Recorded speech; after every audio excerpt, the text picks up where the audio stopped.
Every 4 years, voters elect a group of electors whose only purpose is to elect the president and vice president.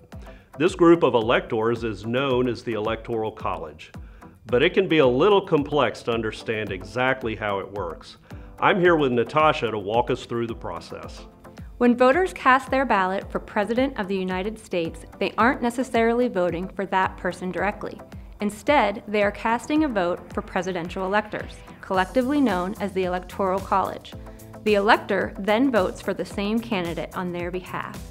And in most states, members of the Electoral College hold the responsibility of voting in the same way that the majority of their state voted. Let's talk about how the members of the Electoral College are chosen. The members of the Electoral College are elected by political parties and other groups in each state, typically at a party convention or by the party's state committee. In most states, they are elected to cast a vote for the presidential candidate that the majority of constituents in their state have voted for. To ensure that every citizen of a specific state is represented, the Constitution assigns each state with a number of electors that are equal to the total number of members in the Senate and the House of Representatives. For example, California has 2 senators and 53 House members, which totals 55 electoral votes. Because the number of House of Representatives varies in each state, the number of electoral votes for that state also changes. In total, there are 538 electoral votes, which is a number derived from 100 senators, 435 members of the House of Representatives, and 3 electors for the District of Columbia. In order to be elected president, the candidate must receive 270 of the electoral votes, or a majority.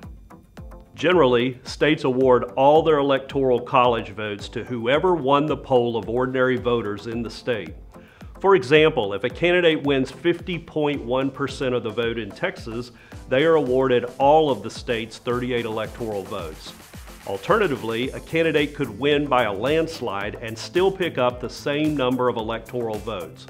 It's therefore possible for a candidate to become president by winning a number of tight races in certain states, despite having fewer votes across the whole country.